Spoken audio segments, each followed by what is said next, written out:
the Celtics keep the Express moving forward and give themselves a chance to pick up a 5th state championship banner?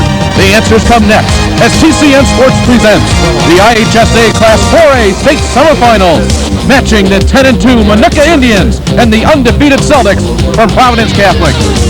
And hi again, everybody, along with Mac McLaughlin, we welcome you to the 4A State Semifinals here from Providence Catholic High School. The mystique of the Minooka Indians is there. The whole community is here. The crowd is big. We'll talk to Coach Sharp later. He's all excited. The whole town is ready for this game. As far as Providence Catholic is concerned, this is old hat for their fans. They've won 2 consecutive state championships, and in fact, they only sold 300 tickets prior to this game, though we can expect their stands to be full all night long. Well, we mentioned Coach Dan Sharp. He's the head coach over at Minooka High School, and our sideline reporter is Lee Turnbow. He knows Dan very well, and he'll fill us in a little bit on Dan Sharp's background. Lee? Talked this week about Northwestern coach Gary Burnett and about how he's built that program. And the same could be said for Minooka coach Dan Sharp. He has been an assistant at Joy Catholic under Gordy Gillespie. He was offensive coordinator at College of St. Francis, and now he's a Minooka head coach, where in 4 years he's built this program into a state-ranked power. Tonight it's his biggest game, the state semifinals, and he wants the chance next week to eat his turkey dinner down in Bloomington to play for a state championship. Dave? Happy birthday, Coach. All right, thank you very much, Lee. And I'll tell you what, why don't we hear from those 2 head coaches right now, Dan Sharp and Matt Sempner. Dan, the first time he's been here, Matt Sempner, wow, he's been here numerous times. These were their thoughts just moments ago. Well, we're excited, anxious, nervous. I don't know. There's so many emotions going through your body right now, Dave. It's great for our community and our school and the kids and our whole administration and faculty. It's a great opportunity. But on the other hand, we're looking forward to this game, and if we can beat these guys, we're going down to the championship game. So there's a lot at stake, and our kids are ready to play. Probably the same thing going with Danny. You're all excited, you're all nervous. You want to make sure that your first possession is fine, your first defensive set is fine. You try to get the kids to play hard, try to get them, to make sure they're motivated and all those kinds of things, and make sure you got everything covered. That's about it. All right, let's get down to the nuts and bolts, shall we? These 2 teams come in with just 2 losses between them. The Minooka Indians at 10-2, their offense rolls up 290 yards on the ground per game. And the reason why are the double wing offense, halfback Ryan Kerner and quarterback DJ Spring. Nice junior duo, great runners, great throws. Kerner, 6 foot, 185 pounds, 1,377 yards rushing, 400 yards fast receiving. He's dangerous coming out of the backfield. DJ Spray, what a name. This young man has come up, 6 foot, 180 pounds, junior, 715 yards passing. He's a threat. Now this Minooka defense has really come on strong as of late, and their entire team, they are young. But their middle linebacker and their defensive end, Scott Nelson and Gabe Sheets Poling, they're experienced and they're good. Well, I'm talking about Scott Nelson, 6 foot, 205, 165 tackles, 4 interceptions. This guy can motor. He's one of the outstanding linebackers in our area. The other guy, Gabe Sheets, big guy, 6'3", 250, goes both ways. Remember this, not only is he big, he's smart. 30 ACT. He's very, very tough. Well, that means that Gabe Sheets Poling can count the numbers, and big numbers they've been for Providence Catholic this year offensively. They have scored point upon point upon point, maybe the most prolific offensive team in the state. Well, just give them the ball with Cruz and Medina. They can do anything. Pop and Osta, great offensive line. They can, like you say, they can score at any point on the field. The neglected people here have been the Providence Catholic defense. I don't know why. Rivovich is big enough and bad enough to stand his own. This guy's a great linebacker. We talked about him. He's also got some help. Great secondary. Their defense is one whale of a defense. All right, we're not kidding anybody. Only the most loyal of Minooka fans expect a Minooka Indian victory here tonight. Providence Catholic, the overwhelming favorite. Mac, I'm wondering, what would it take for Minooka to pull the big-time upset? Party of the Sea, Hurricane. No. I think Danny Sharp is one of the sharpest coaches in the area. If there's one team that's ready, it'll be the Minooka Indians. Perfect game, no mistakes. Whoever puts that ball on the ground, they have to pick it up and run like the devil. All right, let's do it. What do you say? The winner here heads down to Hancock Stadium. They will play 1 week from tonight on the artificial carpet for the state championship. You've got the semifinal coverage coming your way next here on TCN Sports.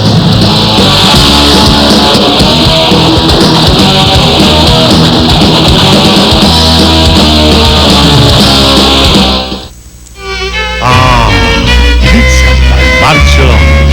Prepared with the finest tomatoes, peppers, spices. Without a pizza by the pound, you get so much more of our delicious delicious topping. Try the taste that made Marcellone famous. Marcellone.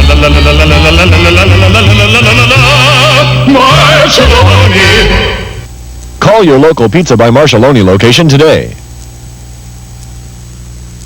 In order to compete at your best, your body has to be in top physical condition. If injury or pain is keeping you from doing your best, call today for an appointment. We specialize in the treatment of sports injuries and fractures. We use arthroscopic and laser surgery. We also treat arthritis, back pain, and perform joint replacements. We have offices located near you, so call 815-741-8155 and get yourself back in the best of health.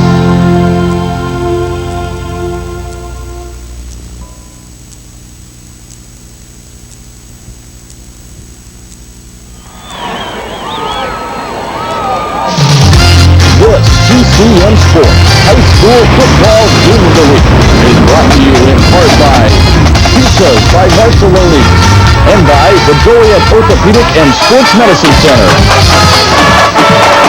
12 games into a season, and it all comes down to this. For one of these two teams, they will have the opportunity to play for the state championship next week.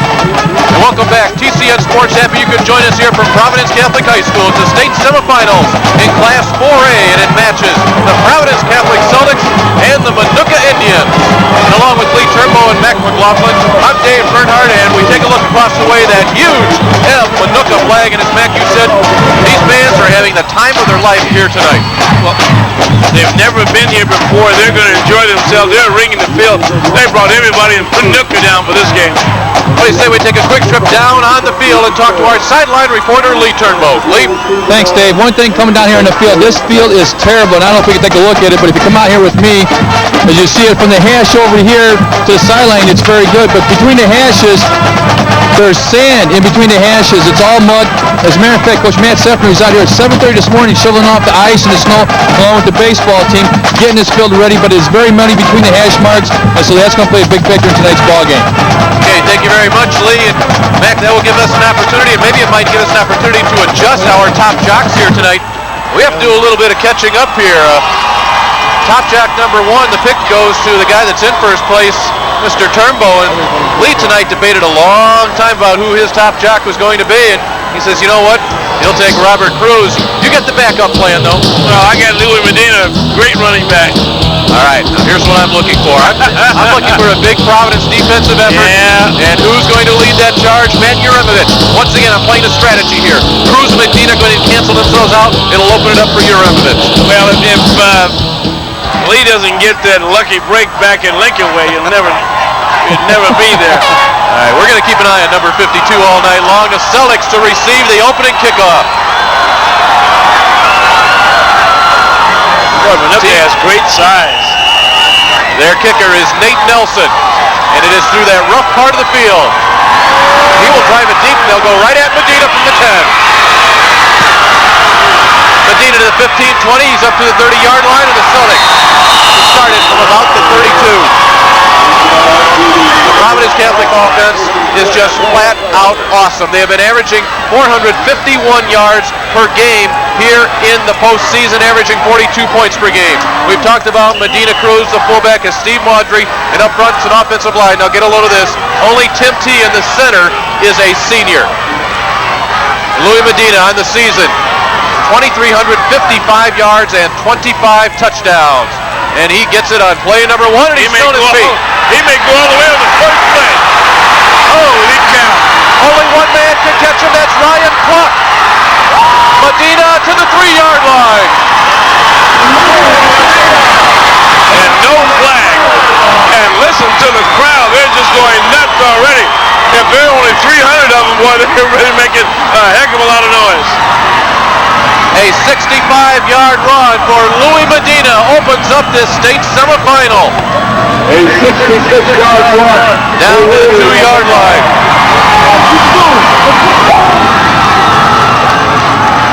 The one thing Minooka did not want to see has occurred. First and goal.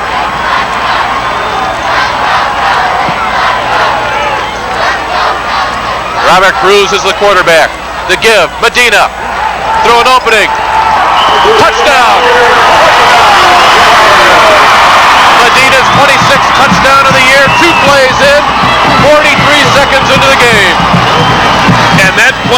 type of back-breaking play that Providence has used all year to get into the early ball game scoring tactics. They started off giving a simple off-tackle play to Medina. He went through the center of the field where all the mud is. 66 yards later, he's down on the 2-yard line. Next play, touchdown, and that just shocked Minooka Indians. Billy Shull, the extra point, makes it a 7-0 game.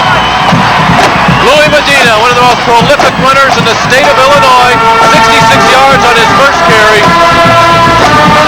Moves some people out of the way, and Louis Medina will set himself up down to the 2-yard line. He punches it in, and the Celtics are making it happen here early. 7-0, 43 seconds into the game.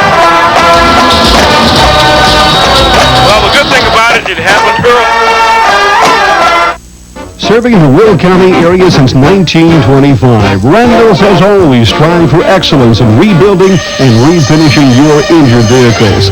And it shows. From the first call for Randall's towing service, all the way through refabricating crumpled metal to the professional touch of an instrumented spray gun. And finally, that rub and buff by a detail magician. There's none better. And remember, if it's just a tow for repair or a tow anywhere, Randall's fleet of trucks is always available. So write this number down now. 7-zip Providence, and Mac, as you were saying, the one good thing about it for Minooka is they get a chance to come right back. Well, this muddy field is going to be a big difference when you have a fleet-footed back like Medina and Corner back there. Things are going to happen. Shulled high, ball muffed at about the 15-yard line. Picked up by Adam Zook, and Minooka to start from their 20. Minooka Indians offensively are led by Ryan Kerner. We had talked about him in the pregame. Kerner became the starter about 4 games into the season, was actually a junior varsity player early on in the season. Kerner with 1,377 yards and 14 touchdowns. It will be a double wing offense by the Indians. And the quarterback, DJ Spray, Adam Boersma, Dan Gallegos in the backfield. Boersma, the only senior in that bunch. Up front, it's a good-sized offensive line. Gabe Sheets, Poling, Pat Hollis, Ryan Lee, Kevin Manthe, and John Nerzik. They average about 230 pounds. Kerner, carry number 1. Down he goes. On the stop, Eric Steinbach, number 80. Well, they've got to run that double wing offense against that type of defense, but first they've got to get rid of those linebackers. Linebackers, wow, what a bunch here. We mentioned Matt Urimovich. He's flanked by Matt Ryder and Steve Marino. Secondary, none too shabby as well. Scott Janik has 8 interceptions. Max Steinhauser is the other corner. Khalid Tillman and Eric Blackney are physical safeties. Up front, Tony Pasolano, Ryan Wagner, Pat Dillon, and the man on the last tackle, right there, Eric Steinbach. 2nd and 10, Kerner again. Oh, hit by Marino. There's Matt Ryder, a loss of 3. Well, you look for an offensive line, there was nobody there but green jerseys. If they knew where the play was going, and they just came across that line and beat the Minooka Indians to the punch. They will give Kerner credit to about the 19-yard line, and that's the situation that this offense cannot afford to be in, and that's 3rd and long. DJ Spray on the season has thrown when he's had to. He's only attempted 89 passes, however, for 715 yards. Oh, another mistake. A little jump there coming from Greg Hatzel on the left side. And right now we see the experience of the Providence Catholic Celtics in their defense, and we see the jitters of the offense and the players from Minooka. A shocking first play, and then 2 plays you just shut them down, and then you have an offside. So you see they've got to just settle down and get into the rhythm of Coach Sharp's offense. Now they are pushed back to the 14-yard line.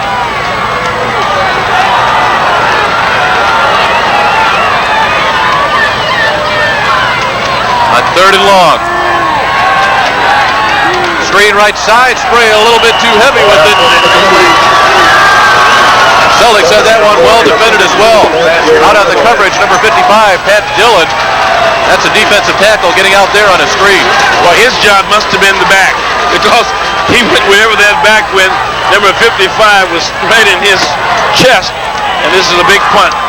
Remember the Celtics specialty teams. Louis Medina is back at about midfield. Nate Nelson will give Medina a chance to return it if he wants to pick it up. Medina will get down to the 43. Great field position to start drive number 2, leading 7-0 with 9:30 to play here in the first quarter.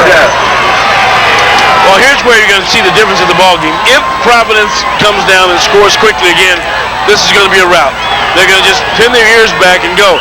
What Minooka has to do is get some offensive stop right here and hopefully only get them one first down before they get them out of there.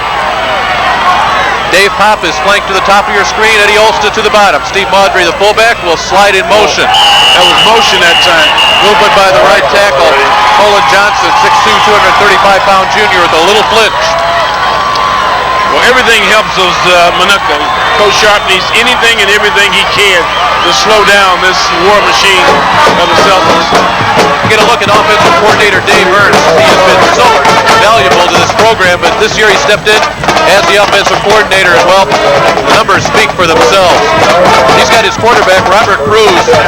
Robert, with 35 touchdown passes, that is just 3 shy of the state record. He's been averaging about 4 touchdown passes per game here in the postseason. Well, they're going to play man on Olsa. They better be sharp. There's another motion on the offensive line. Cruz is pointing to the referee. He's pointing somebody on the Minooka side did something. Well, the line judge didn't throw that. The back judge threw that. So normally when he throws it, he sees motion somewhere. Another on the offensive side. Another 5-yard penalty here against Providence. That pushes the ball back to their territory at the 42. And Matt Seltner's questioning that as the early disagreements with the stripes already. This muddy field is really going to play a big difference on how they react to different strategies. But just looking at it on TV doesn't give it justice to how soft, and it's so very slick out there as well. This is a first down at 20. Now that's a stop. That time the Indians just come up there, number 38. Kyle Davis just fought his way through there and brought Medina down for a very short gain. Kyle Davis, a 6'1", 185-pound senior, wears number 38. And Medina has pretty quick feet in that slow track, however. Yeah. But see, that's the thing about Medina. You can stop him, but if he squeezes past you, and those linebackers, he only got a safety back there to beat. Second and long. He's got him. Oh! Cruz has it to Tom Reardon, left sideline. Reardon knocked out close to the first down, and that was dangerously close to an interception. Oh, I'll tell you that cornerback took a great chance that time. But that's something you got to play. If he got it with a touchdown either way, watch again. It's just a 2-step drop by Cruz, one of his favorite plays. He throws a little slant, and boy, just out of the reach of number 60, Sam Smith, as he was flying over to that ball. 22-yard pickup for the Celtics will leave them about a yard short of a first down. 3rd and a yard. The ball at the 35 of Minooka. Medina for a yard and more. They can't sit. The adjustment Minooka is going to have to make. The linebackers cannot stand there. That time, the guard came out in the center, and they just smashed both Scott Nelson and Joe Fisher, and they had no chance of reacting to that dive by Medina.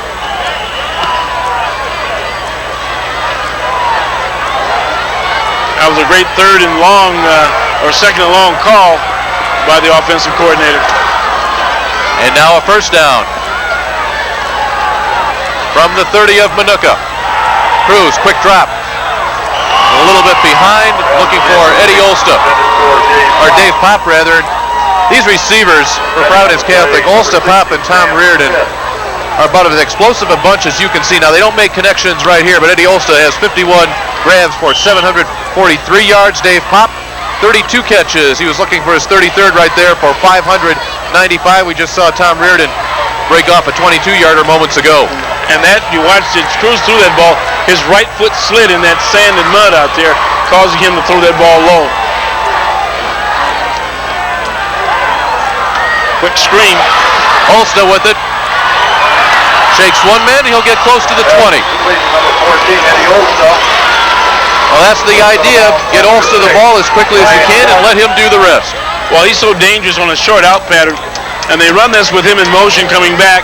It takes a defensive player, has to back off. You see just a 2-step drop, kind of a shovel pass. Watch him make a miss. And once you miss Eddie, he's down the sidelines for plus yardage. And he's a tough man to bring down, even though he's only 5'8", 165, 170 pounds.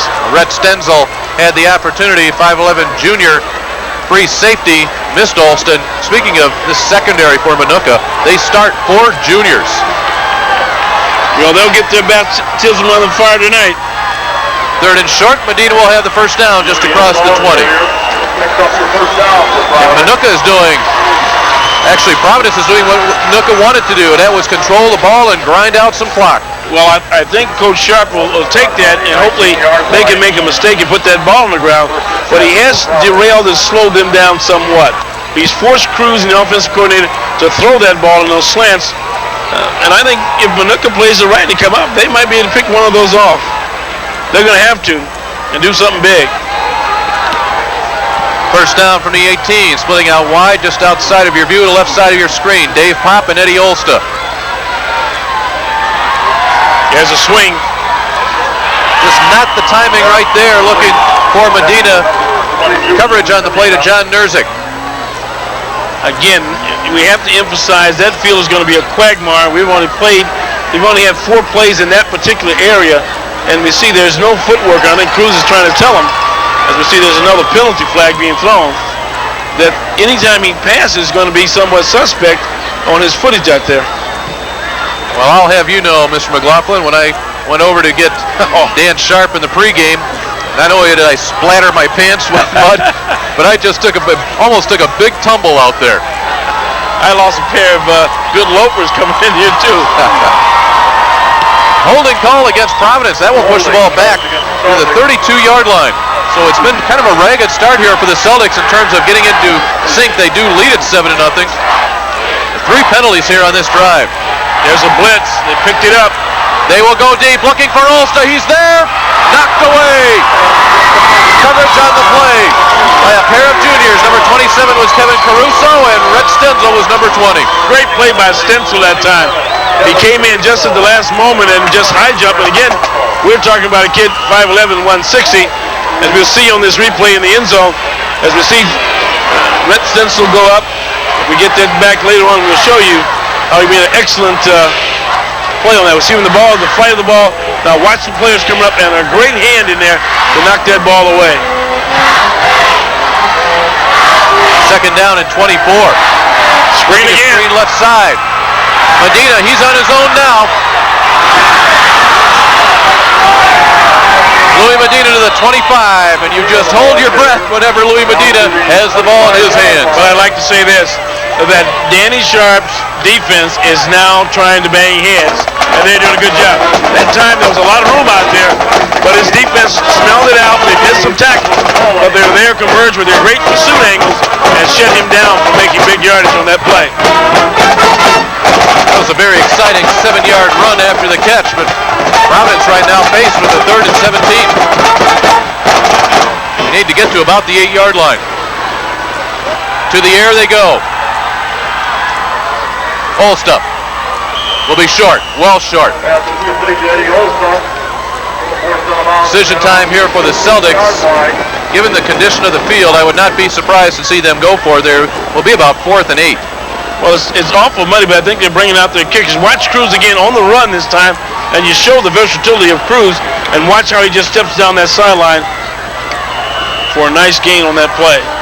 They will bring Billy Shull down to attempt the extra point. Now the field, part of the field where they're at right now is not too bad. Snap to Cruz, Shull. Ball is up, and it is good. Billy Shull has nailed his 11th field goal of the season. The Celtics come away with 3, and they lead it 10-0 over Minooka with 6:38 to play in the first quarter.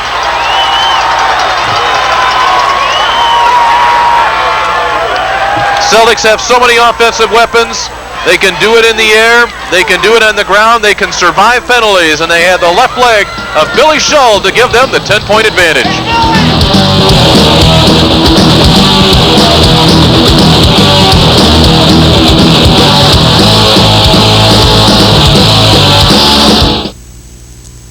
Serving the Will County area since 1925, Randall's has always strived for excellence in rebuilding and refinishing your injured vehicles. And it shows. From the first call for Randall's towing service all the way through refabricating crumpled metal to the professional touch of an instrumented spray gun. And finally, that rub and buff by a detail magician. There's none better.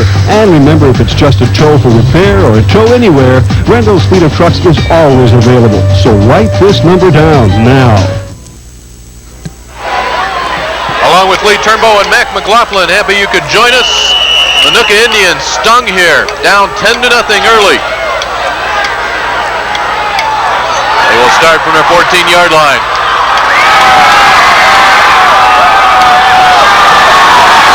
And they pick their fans out of their seat. An excellent return. Number 81, Adam Zook. Well, it seemed like they deliberately kicking that ball to Zook, and I think he got his offensive line drug him down about 5 or 10 yards. Watch again, he gets up into the crowd, not very swift of feet, but watch again, he goes right there and he just pulls people away and makes 50 yards to give good field position. To the 37-yard line. You see that double wing attack. Kerner gets along to the outside, and you just cannot run away from this Celtic defense. Max Steinhauser, the corner, came up strong. He was joined by linebacker Steve Marino. Also, Matt Uremovich was there as well. Well, the Celtic defense is not giving them any respect. They're just standing up in the front of them, and they're putting 8 men on the box, and that double wing just does not put any fear in their heart. What they have to do is get some pass plays going, forget about the play action, and see if DJ can get back there and spray the ball around. Only a yard for Kerner on first down. He goes in motion. Not again. They got, whoa, nice hole. Opening up the middle for Dan Gallegos. Dan Gallegos still on his feet. He's going to go. Max Steinhauser will bring him down at the 6. No flag. Now that will get the blood running in the Indians on that play. I thought they had it stopped. A great block. Watch the linebacker on this replay. We'll go back to the crowd real quick and see the enthusiasm there. But if you see up the middle, there's a tremendous block right on the linebacker coming right there. Number 58 did a tremendous block to open that hole up. Dan Gallegos, a 57-yard run, gives the Indians a first and goal from the 5. You can hear the pads popping. Gallegos had that last carry at 57-yarder moments ago. He has really come on strong here in the last few games. He started out the season somewhat slow, but Gallegos has had games of 104, 119, and 83 yards rushing here in the playoffs. This is the time for them to score, Dave. They've got to come down and do some power football because the Riverage right now is really huffing and puffing back there. From the 4-yard line, Kerner cannot get outside. Pasolano will wrap him up for the loss. They just do not have the scheme for that type of attack against the defense. This is a rush defense that fills the lanes, and they just pursue. And watch the linebacker. They're filling the lanes up, and the backside flow comes up and gets you, and there are always 3 or 4 green jerseys around. Again, he's got to play action, dump that ball real quick, right over the middle, behind Uremovich. Ball is back near the 9-yard line. 3rd down and goal. Spray will keep it. Cannot turn the corner against the Celtic defense. Number 1, Eric Lackney was there. Max Steinhauser is number 4. Well, they've been there, they've done it, they've seen it. So, those plays, there have to be some broken tackles, and that part of the field is probably the safest and more solid part of the field in the whole 100 yards. Here we go for a field goal. Nate Nelson will come out to attempt a field goal. Looking to cut into a 10-point lead. Ball gets down, and it is wide to the left side. So Providence survives that 57-yard run by Dan Gallegos. Nelson's field goal is no good. The score will stay at 10-0. Just again, this is we'll see on the replay the foot as he connects, the ball just slides off. He doesn't get all of it, all the ball. Goes off to our right.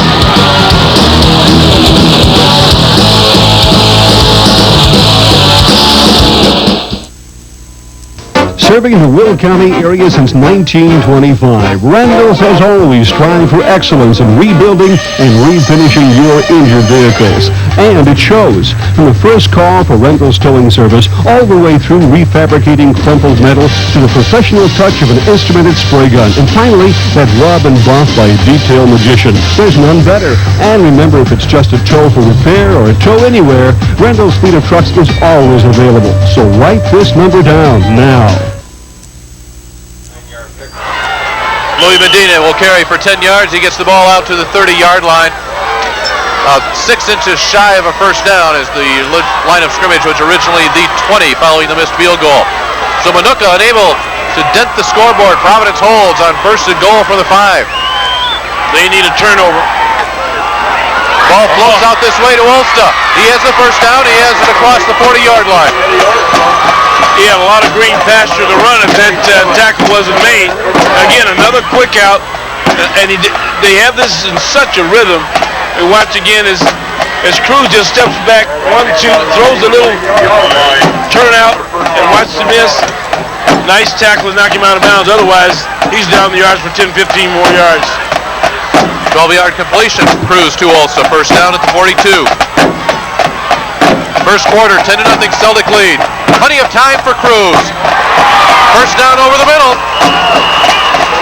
Pressure was not there. Dan Sharp wanted to put pressure on Cruz. He could not, and hence the 11-yard completion to Tom Reardon.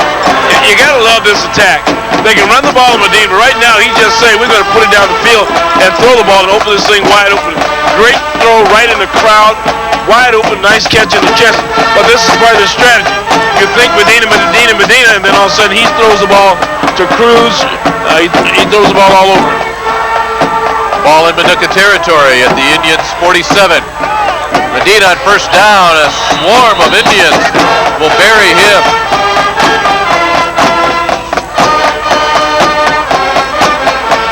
Minooka's done a good job in some phases of the game, but right now it's just the dominance that and we've said this over and over again. Providence can hurt you so many ways. And I was reflecting before, Cruz is throwing the ball to Ulster, to Pop, throwing the ball to Medina. So he's spreading the ball all around to any receiver he has out there. 5-yard pickup on first down for Medina. He and Mondry are split behind Cruz. Cruz has room for a first down if he can get there, and he is smothered out of bounds.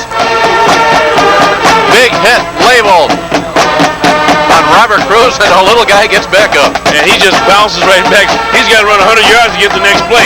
Watch here, he gets out of the pocket, and Minooka in their pursuit angles, and he gets a good lick coming and just pounds him down. And then he's going to put some wolf calls. I would not, I've seen this before, I would not get angry if I was the other team. I'd play it cool. Because you don't want to get the Celtics angry. Providence's last scoring drive that culminated in the field goal covered 59 yards in 11 plays, and they are just steadily marching down the field. Here again, this being their third possession of the first quarter. First down at the 38 of Minooka. First quarter has 2:24 left in it. Medina get another about 3, 4, 5-yard carry on first down. Louis Medina checks in to this game with 2,355 yards and 26 touchdowns. He already has 94 yards rushing here tonight in 8 carries. Well, he's going to even get more dangerous as he gets wet. His uniform is going to be slippery, and if you arm tackle reaching for him, that's when he makes the big plays. He just slides out of there and just goes all the way down the field, beat. Throwing on second down again. Also, yet another reception. Shakes past one man, shakes two. He gets down at the 5-yard line. Well, we talked about the 4 juniors in the backfield. Well, they're getting their baptism on the fire with these receivers. And little Ulster, you cannot miss him. Once he gets the ball, he's a dangerous runner. As good as Medina with that ball in his hand when he's a receiver, and has it. Watch him. He just covers the ground. Good tackle, bring him out of bounds, though. 28-yard completion. About a 3-yard completion and a 28-yard run. First and goal for the 5. Corner of the end zone and just a little bit out of the reach and just not quite enough room. Tom Reardon. Well, they get you off balance. You have no way of knowing, and this is just a little fade pattern. It looked like it might have been some pass interference on this one. Just prior to, we see the arm reach up. Nope, very clean play, ball out of bounds that time. But that's the problem of trying to defense so many weapons. You can only do so much. But I tell you one thing, they better put some pressure on Mr. Cruz in that backfield when he's throwing the ball. Either just get up in his face. Olston Pop will head out to the left.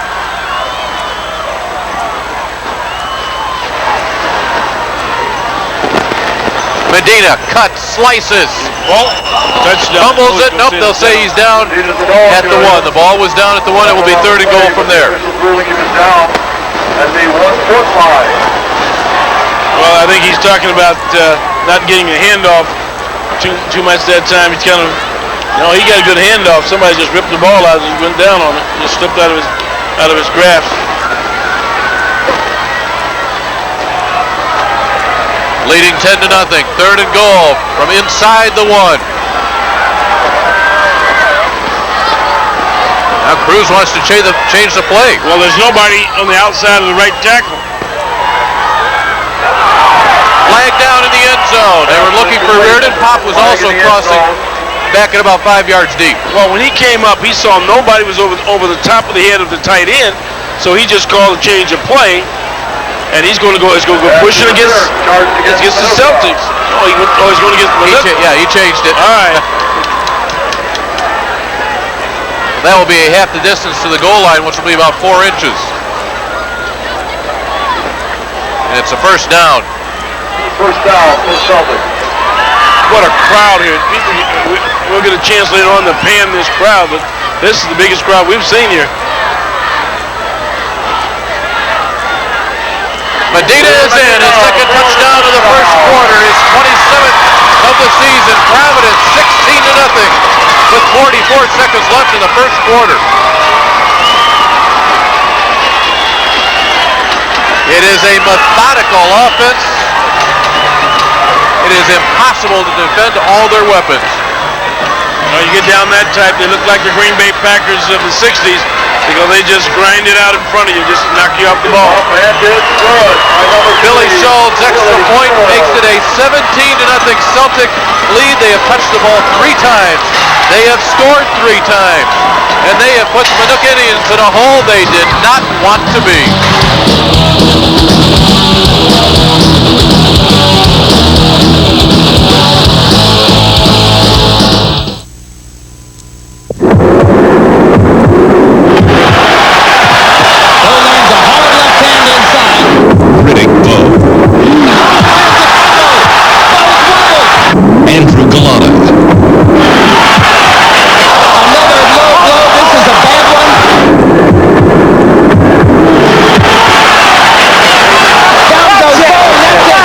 This time they'll settle the score.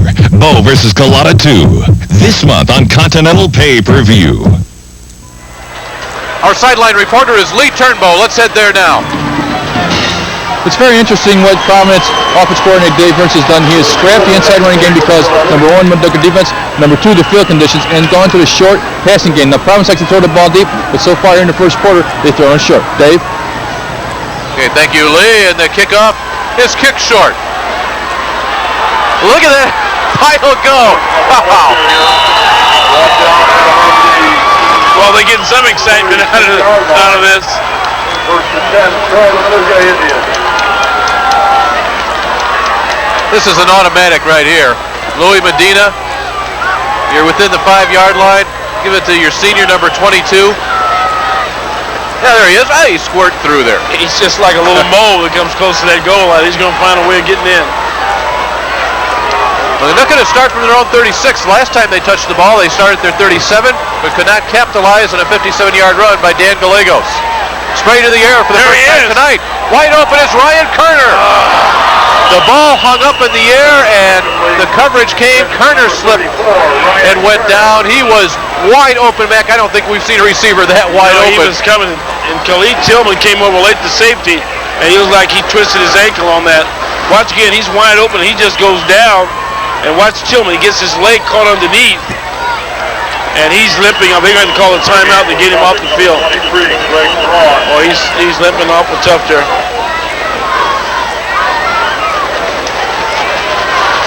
And again, the St. Joe medical crew is on the sideline. Khalid Tillman, 5'10", 165-pound senior, free safety.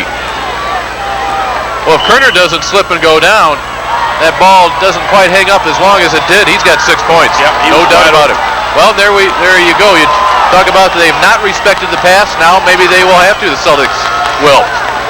Kerner, that's 2 plays for Kerner, and he's gone down on his own volition twice. And there's another injury in the middle there. One of the guys is bending over for the Celtics. He may have to come out of there.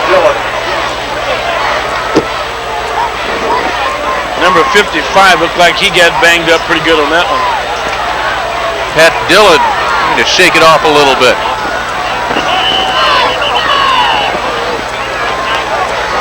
Loss back to the 34. That will close out our first quarter.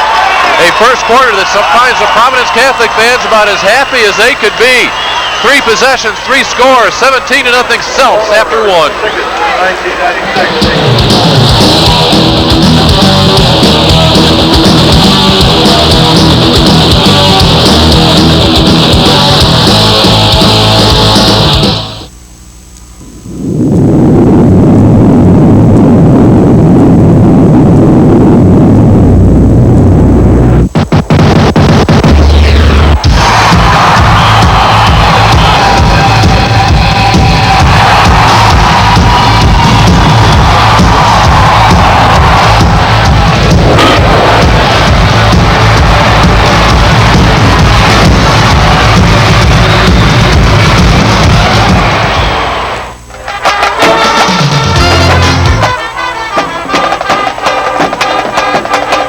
The 4A playoffs on a Friday night. It is the only game in town. I mean, it's the only game in the state. Everybody else playing Saturday. One game coming Saturday night, and you will catch that ball game live right here on Channel 3. Lincoln Way, 12-0 in 6A, hosting the 12-0 Palatine Pirates. More about that in a little bit. But right now, worried about 4A action. And Minooka worried about getting a drive sustained. They have not been able to here tonight. They will be faced with a 4th down. Well, that time, big number 80 for Providence. Eric Steinbach, the 6'6", 220-pound defensive end, he just threw the tackle out of the way and beat the ball carrier to the line of scrimmage. Nelson to punt for the 2nd time tonight. And it appears Minooka will need to take a timeout. They may be a man short. Yep, they only got 10 men on the field. That gives us a chance to tell you about the 4A brackets here in the state of Illinois, a class that everybody expected Providence to run through, and indeed the Celtics have. This is the semifinal ball game hosting Minooka. The other side of the bracket, tomorrow, Metamora, a perfect 12-0, will host the 12-0 Ironmen from Normal High School. And again, the winners of these games will meet at 7 o'clock Friday night at Hancock Stadium. Illinois State University, Providence Catholic will be looking for their 5th state championship, their 3rd in succession. Minooka forced to burn a timeout just a few seconds into this period. They better look out for this punt rush. Nelson gets a low one away. Takes a nice hop for Medina at the 30. Louis will get out to the 44. In Class 4A, 3 of the 4 teams we mentioned are undefeated. Now Metamora playing at home against Normal tomorrow. Metamora last week just trounced Riverside, a good Riverside Brookfield team. Trounced them badly, but what has Matt Sefner concerned is that they rushed the ball about 49 times for about 450 yards. Wow. That's a lot of running. Great bracketing that time by the IHSA, except for Minooka being 13th. You see the 1, 2, 3s right in there. Nice stop. Gabe Sheets pulling in on the stop for Minooka. Their fans appreciate that effort. Whatever they'll cheer at anything they can get right now down 7-0. They've got to pump their squad up, and we see he just runs into a brick wall this time. And they did an excellent job of standing up. And that, again, you're right in the middle of the field where the footage is terrible, and this works against the offensive linemen as the defense can just get down and bury themselves underneath you. Early moments of the second quarter. It is a 17-0 Providence Catholic lead. Once again, a pass on second down. Cruz has room to run if he wants it. Reardon cannot hang on. That doesn't happen very often. That time they brought him underneath, and as you said, if Cruz chose to run, he had Reardon come over the block for him, and he might have made 10-15 yards on that play. Nice play action this time by Robert Cruz. And he's kind of a magician at that. He gets out there, well, that ball's right there, but those slippery fingers tonight. But Pat Reardon doesn't do that very often. That means drop the ball.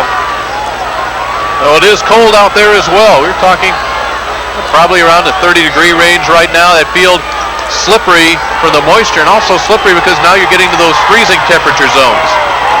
It's a third down and long now for the Celtics.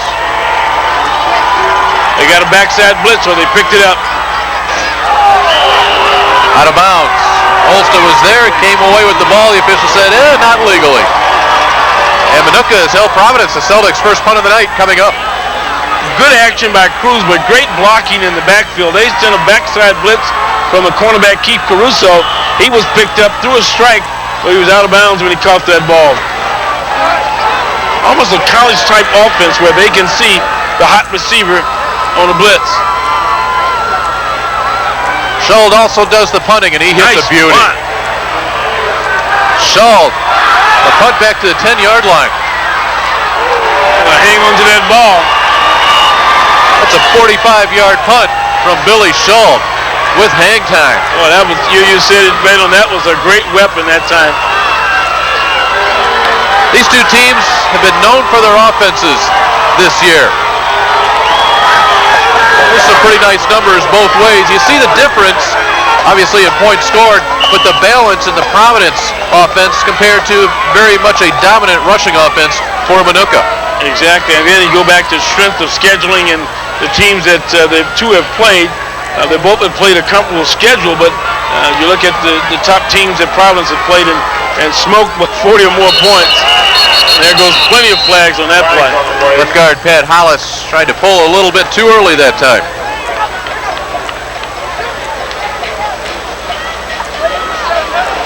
We talked a little bit about the Providence Catholic defense in the pregame, how they're underappreciated.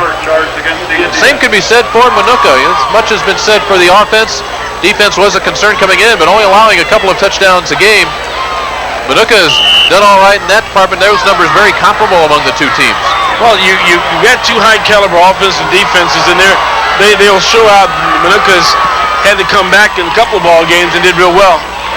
Halfback pass, he's wide open again. Oh! Looking for Dan Gallegos, broke it up. The wrong man that time. Max Steinhauser with the breakup. And again, that ball hung up just a bit too long. Right, Pat Hollis was going down the middle, and he was a lone ranger down there by himself. Watch again, good play action. Just chose the wrong man. The man to the left is the one that's wide open. He threw to the coverage where the cornerback went to and almost intercepted that. Ryan Kerner attempting to get it to his running mate out of the backfield. Well, they've got to come up with everything right now to counteract that 17-point score. Straight up the middle they go. That'll be about 3 yards short of a first down. Dan Gallegos, he's had a big night. We've talked about Ryan Kerner coming into the game. Has been Gallegos. They will ramble for 60 yards tonight. And you said this is the second time they've attacked that middle with that buck action. And you see a nice no guard pull. They just came out mano-mano and knocked down the number 60 linebacker there and had a big scene. Actually, we will give Dan Gallegos credit for 73 yards now on 4 carries. 3 yards short of a first down on third down. Here comes the blitz. Kerner cannot get through. The Indians will be a couple of yards short of a first down. Great stop by Mac Ryder that time. He just come blitzing in there from his linebacker position to make that play. Watch again. You'll see a number 8 in green come flying. Looked like he has some room. You use the tackle pulling. He knocks number 1 in the backside flow. And there comes number 8 coming again. When that tackle pulls, he just came right down behind him. Papa Medina will be back deep to receive this punt from Nate Nelson. They're going to try and block one of his. There it is. That's a fake. That was a great fake. Now the question is, did they get the first down? They are near the 30-yard line. That's where they had to be. They've got it. Now that's vintage Gordy Gillespie. That's one of the old plays, and Dan Sharp is part of that mystique of Gordy's. And that play, great action by the kicker that time. He just jumped up in the air, and everybody was looking. Where the heck did the ball go? It was a short snap to the back man, and he made the 2 yards that he needed. Well, we've got about 5,000 people here. Let's see if we can... Oh, we fooled our fucking man. Tony Michelotto, the first time this year, the Mustang from St. Rita was tricked. That's so was 5,000 people here. The defense wasn't on that one. Yeah, I was going to say, boy, number 6 got angry that time for the Celtics. Steve Marino, and he just drilled the ball carrier. Minooka has a man down. Dan Gallegos with the carry. And a gutty move by Dan Sharp. Of course, it's a situation where he has to make something happen. Down 17-0. We have 8:13 to play in the first quarter as they are checking out John Nerzik, the right tackle, 6'4", 234-pound junior. Speaking of juniors, boy, this Minooka team is loaded with juniors. There's one right there, Dan Gallegos. He had that big run early as Minooka came up empty. But you look in this backfield, DJ Spray, Ryan Kerner, Dan Gallegos, they are all juniors. Adam Borsma is the starting fullback. He's a senior. He's backed up by Jake Baversha, a junior. Those are some skill players that are coming back next year, Mick. Right, and that's what Danny Sharp is talking about. He's taking his guys to the semifinals this year. And with all of the things going on, you see the camaraderie with the quarterback, DJ Spray, the little guy helping the big guy off the field. He knows how important he is to him back there as protection. But getting there is the big thing. And we see the people just all over the ball carrier. Next year, I could settle for getting in the Final Four and looking at 10 or 15 starters coming back and looking for one more step. And I think this is great when you're talking about the team concept and looking down the road. It will be 2nd down and 11. The ball pushed back to the 30 following that loss of a yard. Gallegos will try it off left tackle. It's a long time to get there. Right there in the slop, a gain of a couple. Well, if you were an AstroTurf owner and you had something to give away, it'd be time to give away some of it right here. This is a quagmire. He can't even get his footing. You see him just sliding, and that gives that defense enough chance to get up there. And you got Rarimovich, who's trying to take his daggum head off in there. Nice tackle. They've got to look at right guard. Kevin Manthe is wearing number 73, looking for somebody to block. It was like he was on roller skates, just kind of slid through into the hole. Now 3rd and long. They need 9 yards for a first down. Spray hammered as he throws. Comes up well short. It will be 4th down. And you can see the mud on his back, and that gives you indication just where they put him. Whoever came in on this blitz from the backside, right side, is coming in. The fullback missed him, and there's number 6 again. And then I think it might have been Rarimovich or coming up the middle. Knocked him flat on his back. 3rd and 9. It is a punt this time. So again, takes a good hop. This time Dave Pop will head to the near sideline. Just cannot turn the corner. Excellent coverage from Ryan Cluck. He would not give up on Pop. Well, they're doing some little things. If they can get a score before halftime and go in down 17-7, maybe they can have make it an entertainment. Because they're slowing down. We've seen games where Providence has been up 25, 30 points at this stage once they get on the road. Still got 6 minutes to go, though. There were 3 plays and out the last time they touched the ball to open up this second quarter. Medina a little bit of a dance to get there. He's snapped by number 38. It's Kyle Davis. We've called his number a couple of times. Right, he's done a good job. The guy you don't hear about, and this is how Providence attacks you. Scott Nelson's a big linebacker. They're just coming right at him and knocking him off the ball and kind of defeating the key player on the defense as they go down the field. And Sempner, we saw him wear that stocking cap in the final regular season game against Bishop McNamara. And of course, that is his playoff hat. Medina has a hole and is stopped very quickly. Flag is down as well. Once again, the bottom of that pile pulling himself off defensively is Kyle Davis. And did a great job that time. That's going to be holding, I believe. It's just running to a stone wall. The reason he's holding, he ran a stone wall because he's being ripped down by the offensive tackle in that play. Now the decision, do you want to take him back? And I think that's a clear decision that Danny Sharp is saying, take him back. They can make 8 yards not even breathing hard. It's the second holding penalty against the Celtics here tonight. Back to about the 34-yard line. Midway through the second quarter, Providence has gotten a pair of touchdown runs, short runs from Louis Medina, sandwiched around a Billy Shull 32-yard field goal. All that scoring in the first quarter. I'm very surprised that that ball hasn't been on the ground more in this first half with the bad footing and all the mud out there. On the run, the completion short of the first down. Once again, Eddie Olsta, a favorite target of Robert Cruz this season. Olsta came into this game with 51 catches for 743 yards. He's been a busy man here tonight already with 5 catches for 66 yards. Watch who brings him down. Then the 60, the outside linebacker, Sam Smith. That's the second time he's been on a tackle of that nature. One time he almost picked that ball off on the slant. So he's doing a great job on the outside linebacker job. Minooka band found a home down in the west end zone. They were looking for seats here right before we started tonight. I guess they said, we'll just sit back here and let her rip. He's got plenty of time back there again. Time and room. Here he goes. Cruz, if he can make the corner, he does. First down. Well, wait a minute now. There it is. The official moves up a little bit. Boy, the way they were hunting for that sideline, he did a good job of dancing out. You know, it has to feel great for Cruz. Once you leave the hash mark areas and get near the sideline, you can get some decent footing.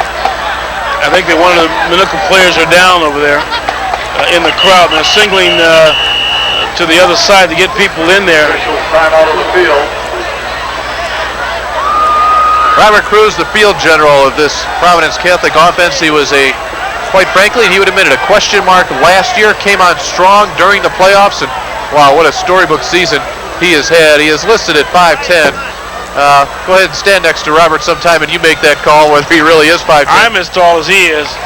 121 completions, 203 attempts for 2,031 yards. And get these numbers, 35 touchdown passes and only 4 interceptions on the season. 3 away from the state record of touchdown passes. Well, at this pace, he'll have at least one more ball game to get it and still got 2 more quarters of this game.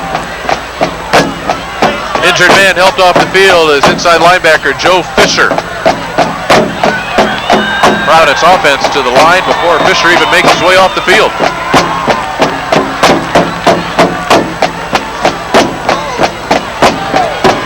.505 to play here in the first half. This is just game 1 of a great weekend that we have here on Channel 3. And again, after this play, we'll take a break and come back and update you on our coverage. We're not done with football here this weekend. First down from Minooka territory at the 48. Cruz looking over the middle. Fifth interception in the air of a Cruz pass. And he threw it right into the hands. The interception was the free safety, Red Stencil, his 7th of the year. Looking for Reardon, Stencil the pick. Minooka football. We'll be back here on Channel 3, 17-0 Minooka lead. So Sorry, Minooka fans, didn't mean to get your hopes up. It is a 17-0 Providence Catholic lead. But they have the ball, the Indians do, and lose a couple of... This is DJ Spray. Well, not only did the entire Celtic defense fooled, their fans were fooled, yours truly was fooled. Quarterback DJ Spray around then, first down, Providence territory. The only person that wasn't fooled on that play was Lee Turnbull. He is right on it. I see him marching down there. Great offensive play by DJ Spray that time. Just to recollect, he just took the ball in the boot, had great blocking out there to knock the defensive end down, and turned up and made great yardage to inspire that Minooka offense. First time Spray has really carried the ball, actually twice. He tried to score from inside the 10-yard line, could not do it. Adam Boersma hit at the line, keeps those feet moving. He'll chug forward. They give him forward progress from about a yard to the 24. And the angry man got in that time, number 52. Uremovich just came up and said, hey, enough is enough. He looks like a warrior. Well, this Celtic defense was insulted. Insulted when Fenwick scored 35 points against them, and Uremovich will tell you that was the thing that turned them around. They said, hey, wait a minute, this is not right. And since then, all has been right with a Celtic defense. They've only allowed 14 points on 2 separate occasions as Spray fumbles the snap from center. Well, it seems like every time the Minooka Indians get something going, they get broke down by either missed plays or just great defensive plays.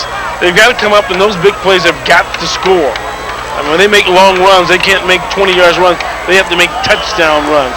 See, the ball just slips out of his hands, and he just falls down. I mean, all that mud around his jersey. You see him trying to wipe his hands on his jersey underneath. They need to put a towel somewhere near him, even though it'll get covered. At least he can, every series, give him a new towel to wipe his hands off. Now a 3rd and long.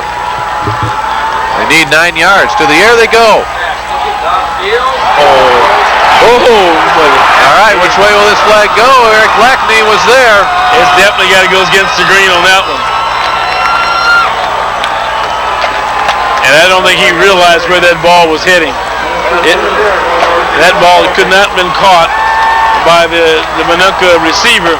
But again, sliding in that mud, he just put his hands forward and got him in the back. And there was the back judge, just threw the flag right away. That was an excellent call. This will be a first down for Minooka. The Indians have it at about the 12-yard line.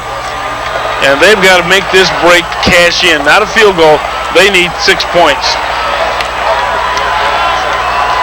Motion from Gallegos. Spray will keep it. He's inside the 10. Well, if there's one play that we'll look for on the drawing board at halftime, that'll be the quarterback keep on the rollouts. And that's the best play they've had besides that pass interference. And they're doing a good job of penetrating inside the ends when they roll that. The end is coming straight across, boxing, and the quarterback is just turning it up and finding a free lane for 8-9 yards. Indians in a must-score situation. 2nd and 6. Play action. He's wide open if he get him. Intercepted. Intercepted at the goal line. Scott Janik, the interception. And that will turn the ball over to Providence Catholic. Scott Janik's 9th interception of the season. The reason I said because he had a man wide open, but the ball just slipped out of his hands on that play. He threw in the end zone, and watch again, as he rolls to his right, it seemed like he has time, but the ball just comes out and just floats out there. He threw over his receiver, and the receiver is now in the green. Did a good job of bringing that ball out to the 42-yard line. Scott Janik, one of those players you did not hear much about coming into this season, but the 5'9 senior just picked off his 9th pass of the season, and that stops Minooka once again inside the 10.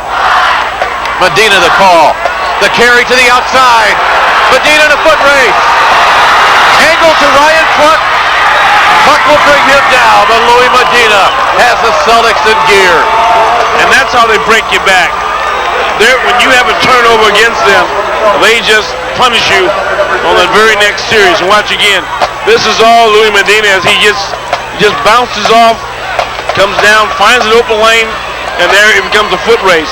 And good tackle by the defense by number 6 Kerner to bring him down because Medina was flying down the field. Louis Medina, 42 yards on that run. He has 142 yards rushing here in the first half. Storm back. Gabe Sheets Poling, number 68. You can barely read his number. He was there along with number 66, Pat Hollis. Well, they're attacking. I mean, I think Minooka has done a fine job. They just can't stop the big play.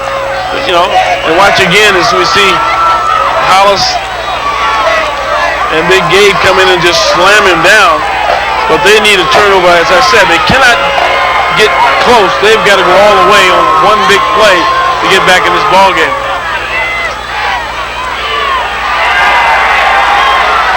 Cruz on the run. Again, looking for Reardon. I think he was making up that Steve play. Audrey. Yeah, I think he was making up that play. He's rolling to his left and kind of crow hop like he's doing a shortstop throw. And once again, watch him just skip the ball. You see, he can't get his feet set. And normally that's a great play by Cruz because he does that with his natural athleticism.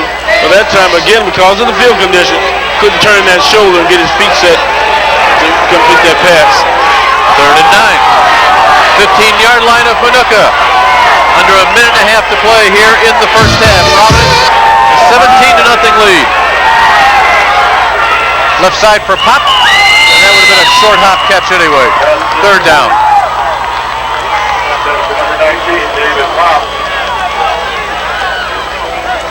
This would be a killer for Minooka should Providence be able to capitalize on this turnover. And again, I'm wondering not only with the feet here as we see the incompletion, but I'm wondering if Cruz is just having a hard time gripping that ball as well tonight. Well, if they score this field goal, it'd be just as good as a touchdown. Sold again. Dead center. Second field goal of the night. And Providence will score again. With 1:21 left, it is a 20-0 Celtic lead. Billy Schultz on the season had 10 field goals coming in. 1 early and 1 with a minute 21 left here in the half.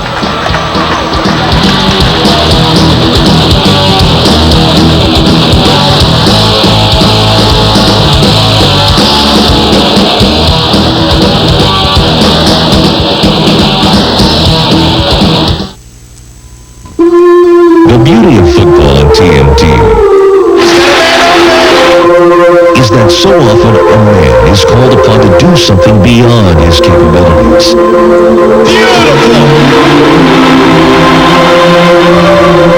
And he does it. The NFL on TNT, Sunday nights at 8, 7 Central, brought to you by Continental Cablevision. Don't miss again. It's been a bunch of twos so far here tonight. Billy Schultz, a pair of 32-yard field goals. Louis Medina, a pair of short touchdown runs. The score is 20-0. And this is a live ball inside the 10. It will be inside the 15. That's where Minooka will start this drive as Justin Kay was unable to handle that kickoff. Herein lies one of the differences between these two teams. An interception by Rhett Stenzel got things going for Minooka. They were unable to capitalize. But Scott Janik's 9th interception of the year set up Schultz' field goal. As twice Minooka has been turned away inside the 10. The Indians with a minute 14 to work with here in the first half. They got to be careful not to turn that ball over again down here or go 3 and out quick on the timeouts. Or Providence to put another score up on that board. Wow. Gallegos, the ball carrier. Dan Gallegos trying for a little bit of a hole there, but you saw Matt Yaremovich just call a timeout. But unable to really get any passing game going, and hence the running game has not been there as well. But you know where we will be tomorrow night? We'll be in New Lenox. They're not playing a doubleheader here. We will be at the number 1 game in Class 6A. That will be Lincoln Way High School meeting up with Palatine, a pair of 12-0 teams in 6A. That ball game will be coming to you live right here on Channel 3 starting at 5:30 tomorrow evening. You know who else is going to be there? Our guy in the sidelines, Lee Turnbull. Let's go to him now. Hey, thanks, Dave. You know, I always wondered why, and looking at this field out, the question is obvious, why somebody hasn't built an AstroTurf field here around the Joliet area. I'm serious. I know it's the same for both sides, but you figure, you got Joliet Catholic, you got Providence, Lincoln, Bolingbrook, Romanville. To have some kind of facility like a Gately Stadium or something like that where the field conditions could be level for both teams, and you wouldn't have to play this kind of football game in November. Well, let me comment. Lee, you can dedicate that coat of yours and a few $1 million you played for that nice jacket you got on there for the field, but this is what football is made about. I mean, we're talking about high schools that have a tough time just running academic programs. They're not going to fork over $500,000 for a football field. Justin Kay has had a rough go of it here in the last few minutes. He muffed the last kickoff and then a little illegal procedure call right there. So back 5 yards to the 10-yard line. Okay, back to our coverage for tomorrow night live 5:30 pregame show. Lincoln Way versus Palatine. What a game that will be. Top 2 ranked teams in the state of Illinois in Class 6A.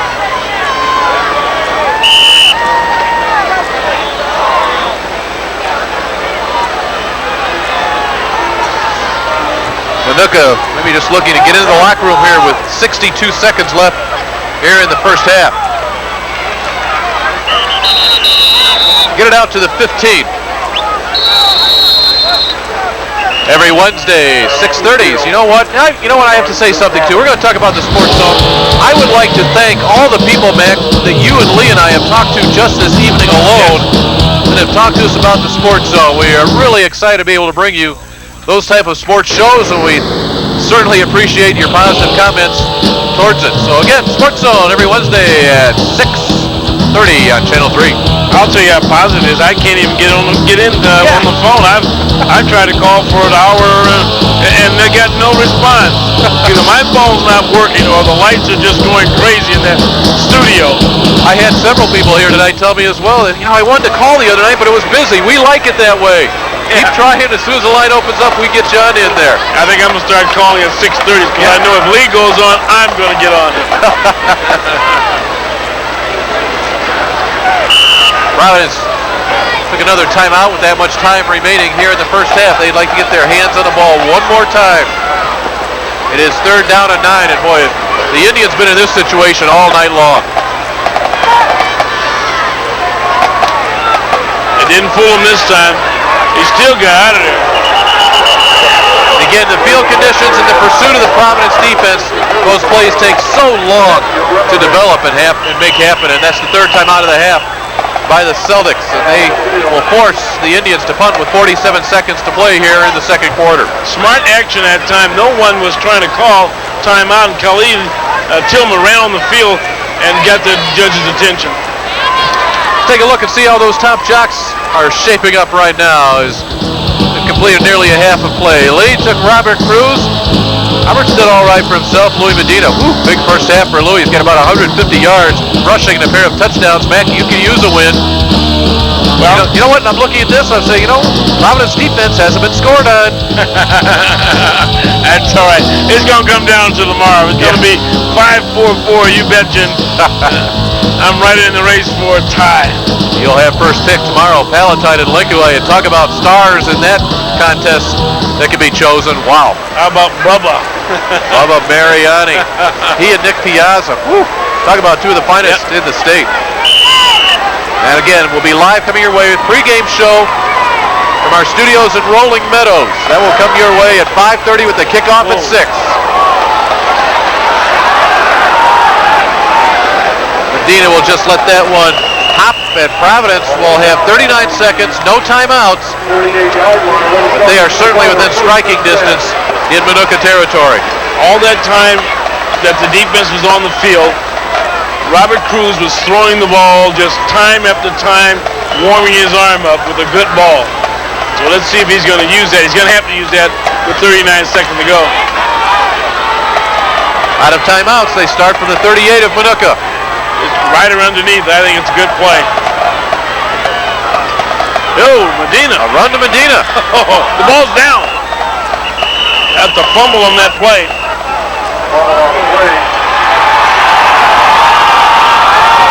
Medina unable to hang on. Minooka will take over.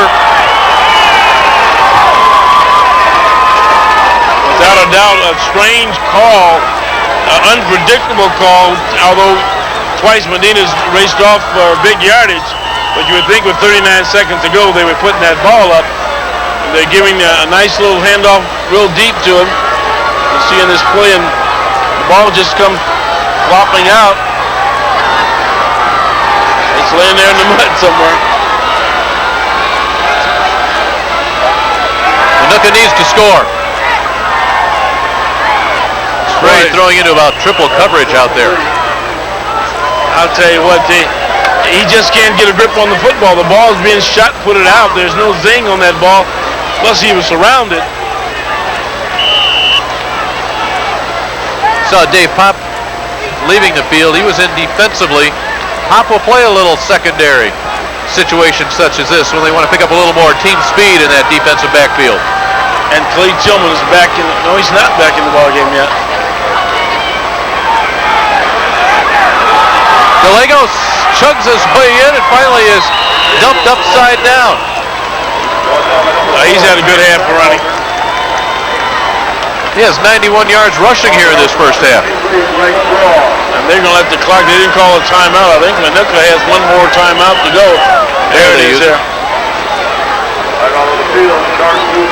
We mentioned Dan Gallegos came into this game somewhat the unheralded running back for the Minooka Indians, though he's come on strong, been a major factor in the playoffs, averaging over 100 yards rushing in the playoffs. Tonight he's just about cracked that 100-yard mark as well. And that's something in itself, because very few guys get 100 yards on the defense, least more 100 yards in the first half. Checked in with a 56.5-yard average coming into this season. Minooka on the verge of being shut out here in the first half, 13 seconds remaining. Saw earlier on they averaged nearly 30 points per game, but again, they've not played the top-ranked team in the state, Providence Catholic Celtics.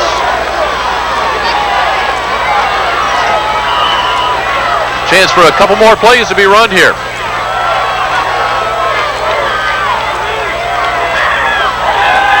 Oh, he's going to get smoked. Hit as he throws.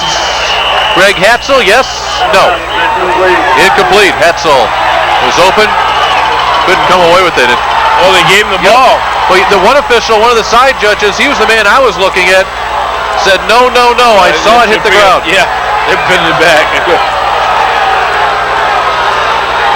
Dan Sharp says, how can you make that call? You're that far away. I like the fighting Danny Sharp. He's not going to give up no matter what. And I think in this, he's going to make some adjustments. They know they've got to do something. They got to throw the ball a heck of a lot better in the second half than this half to stay in this ball game of any kind.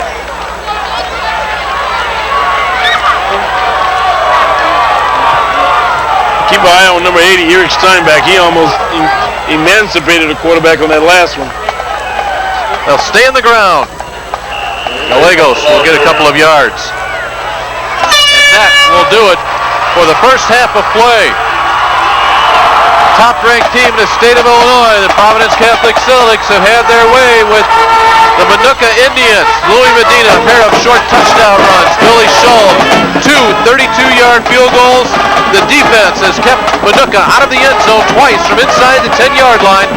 And at the end of one half of play, the Providence Catholic Celtics are just 24 minutes away from an opportunity to play for their third state championship.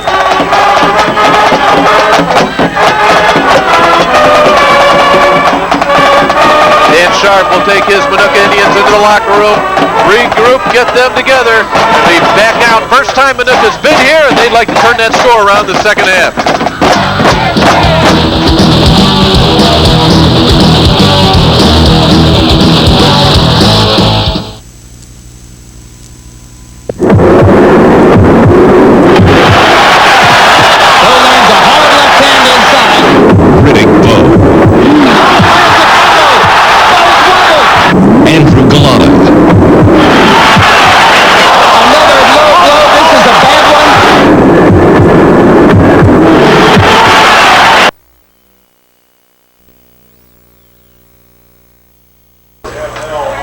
won 40 games in a row. If they can win the next 24 minutes, they get the chance to win 42 in a row, and it would take place down at Hancock Stadium 1 week from tonight on Friday evening at 7 o'clock.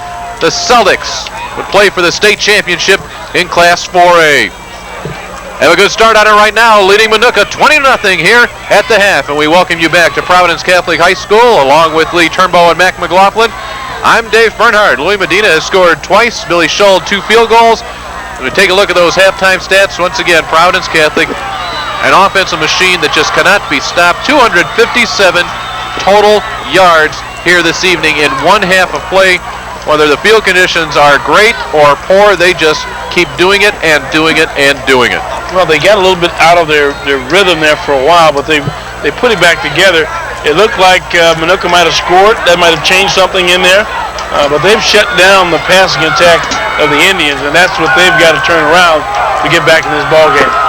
Individually, for Providence Catholic tonight, on the ground, Matt Sempner has seen Louis Medina carry 14 times for 143 yards. Robert Cruz has passed for those 100 yards. On the other side, Dan Gallegos with 91 yards rushing through the first half of play, and it's been Gallegos the extent of that Minooka offense. But the Indians will get their hands on the ball first here to start the second half. They've been inside the Providence 10 on 2 occasions, and come away empty both times, missing a field goal and then a pass intercepted at the goal line. Billy Scholl will await the official's whistle. There it is. And here we go for a semifinal from Providence Catholic. Room to the inside. And for the third time tonight, Minooka will have good field position. To start it here is Adam Zook on his third excellent kickoff return. Adam Zook doesn't look like a big-time ball carrier, but well, once he gets moving, it's tough to bring him down. Good field position for the Indians, starting at the Providence 42. They have to make up 20 points in 24 minutes. Well, we'll see if they come out throwing that ball. Those white jerseys loaded with mud, and they are playing in the tough part of the field here.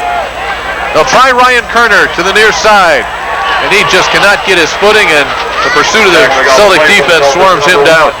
And number 6, Eric Lackney is well, if you look at the linebackers, number 6 and number 52, they're just all over the place.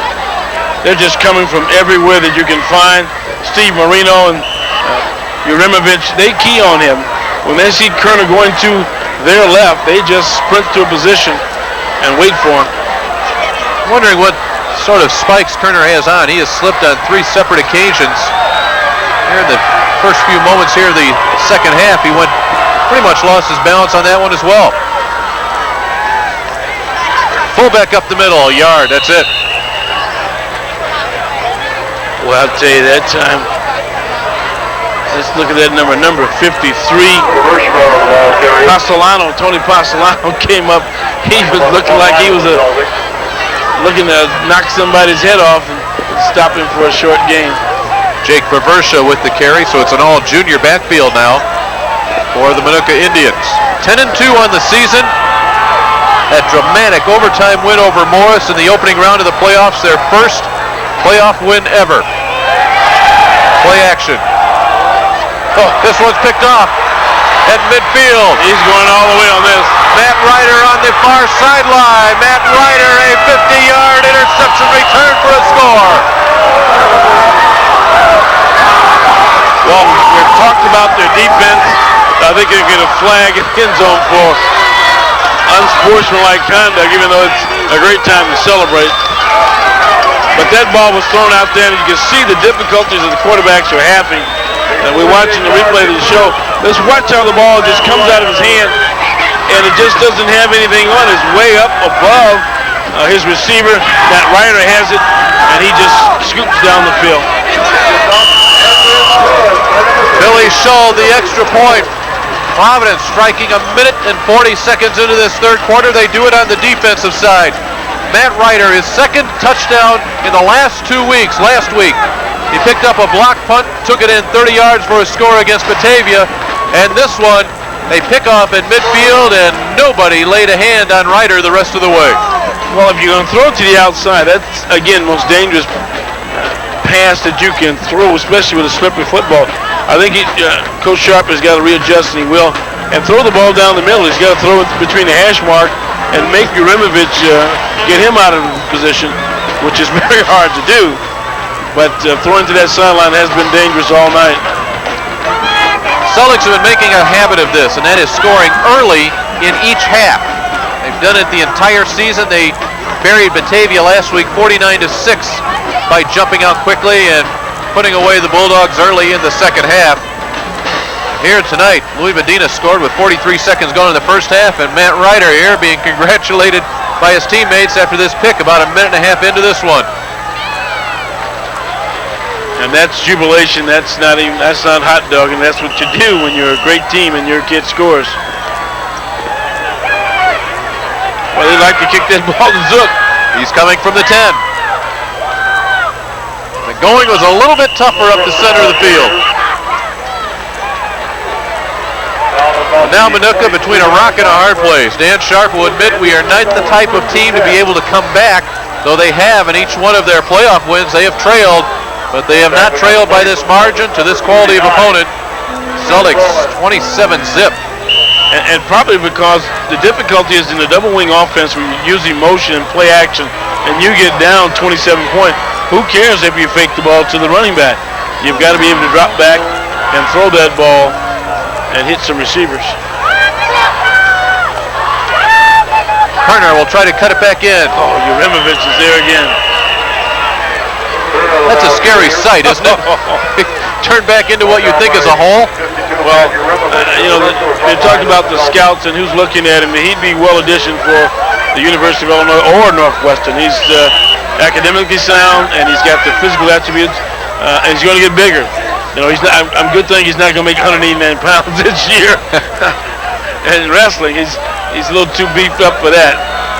Well, the word is he has scheduled visits to Florida State, Northwestern, and Georgia Tech, and he has 2 more visits coming. We need to choose between Ohio State, Illinois, Iowa, Purdue, Colorado State. Can't go wrong. Spray turns it up inside the 30, or gets it past the 30 to about the 32. It'll be a little bit short of the first down. Number 53. DJ Spray has been somewhat quiet here this evening. Spray came in as the third leading out rusher of the game now. for Minooka. Oh, he's taking a single. He looks like he's in a lot of pain. He got sandwiched in there. 606 yards rushing and coming in on a 6.8 average for the junior quarterback. He has some quick feet. 3rd and 3. First possession of the second half for Minooka. Playing in the state semifinals. And Spray may have had a shot at it had he been able to keep his feet. But again, that really is too bad. I mean, that's nothing you can do. It's the month of November. You play with the conditions that are given to you. You see again, as you see, it looks like he's got a wide open. And there he goes right out. I don't think it matters what kind of creek you got out there today. That field is just so torn up and worn out. It doesn't make a bit of difference. No rush at all on Nelson. Not a great kick. It will get down to the 46-yard line. The Celtics take over for their first offensive possession here in the second half. Their defense has got them a score a couple of minutes ago. Providence Catholic on the season joining the Chicago Metropolitan Catholic League this year. Their schedule problems were solved. So many of these games were scheduled as part of that conference schedule, and that is just about as dominating a look as any team could have. And there's some awesome teams that they beat on that schedule also. I think no one will say anything about schedule. In fact, they might want Providence to go back and travel. The closest game that Providence has played this year was the very first game of the season. It was our very first TCN 3 game of the week. St. Rita was here. Well, that seems like a long time ago, doesn't it? 23-13 with the final score in that one. It's hard to imagine Providence only scoring 23 points. Heck, I didn't have any gray hair when that game was on. The offensive line, boy, have they come around. They got a lot of juniors in there also. Colin Johnson, number 7, you see again knocked back that time, and some of those other guys in there. And they got a fine sophomore team coming on. So things are going to keep going for them. Again, this year they only had Rimovich back from the starting team, last year's state champion. They put together a solid team, offense, defense, and special teams. And that guy's a leader. 203 wins, only 91 losses. He has 40 wins in a row. Only 2 teams in state history have had more consecutive wins, Pittsfield and East St. Louis. Cruz rolling away from the blitz. The catch is made by Tom Reardon. Diving attempt by Kevin Caruso. I'm not sure how that ball got through there. Yeah, great defensive effort. It looked like he laid out. That's what you call selling out and trying to get that ball that time. Nice play action play, and that's where he's dangerous. You see the white jersey going by, and the receiver just tucks the ball in for another first down. 39-yard line. Celtics with a fresh set of downs. Hop will split out to the left side. Eddie Olsta up to the top. Now Reardon will shift from his right side to his left. Flag down on the snap of the ball. Medina for about 3. Medina the ball carrier, but there's a flag on the field. Well, should Providence head downstate next week and win a state championship, they would only become the second team since playoffs started back in 1974 to go undefeated 3 straight years. East St. Louis did the trick 1983, 84, and 85. The opponent would be either Metamora or Normal Community High School. Those 2 teams playing on Saturday, both undefeated also at 12-0, of course. And as we mentioned earlier, Metamora, probably the number 1 downstate team. They have a running attack that just keeps coming at you and coming at you and coming at you. The seeds pretty much holding to form here in this 4A bracket. Minooka, with that upset win over Morris, kind of upset the cart down in the lower bracket. How about that big win last week over last year's number 2 team, Springfield Sacred Heart Griffin? And that put them on the map then. That showed they could play with the big boys. 5-yard walk-off against Providence. Medina gets 6 of it back and a late flag. That might indicate a holding call. We're getting a little sloppy now. And again, and that 2 things. Once we're in the part of the field that is the sloppiest, and we're just not focusing. You see, when you go up 27-0, you haven't been challenged yet. And it's just another offside play against Providence. And those are the plays that Matty gets upset about, because he wants to consistently go all the time, and that's how you continue to win 40 games in a row. I'm not sure if he's more upset at his kids or the guys wearing the striped shirts on that one, though. This holding call, the 3rd of the night going against the Celtics, will push the ball back to their own 48-yard line. That hat does not come off in the month of November. It's again Cruz to change the play at the line. Medina just looking for that open spot. It's like a little water bug, squirting here and there. Well, it shows you the magnificence of Louis Medina. They're really going to miss Louis Medina next year in that backfield. I mean, he's had a great 3 years of running, and we saw him as a little skinny kid as a sophomore. Now he's just a big skinny kid at 5'11", about 175 pounds, and he just got great feet and great hips, and is always moving forward. Celtics still need 15 yards on 2nd down.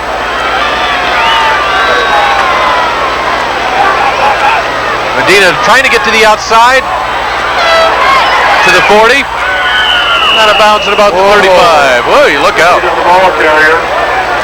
I think some of the cheerleaders went over the sideline on that one on the bench. One thing, when you hit that sideline, you're not going to be able to put on the brakes. Well, you know, that just shows you the shortage of the sideline. You better be awake.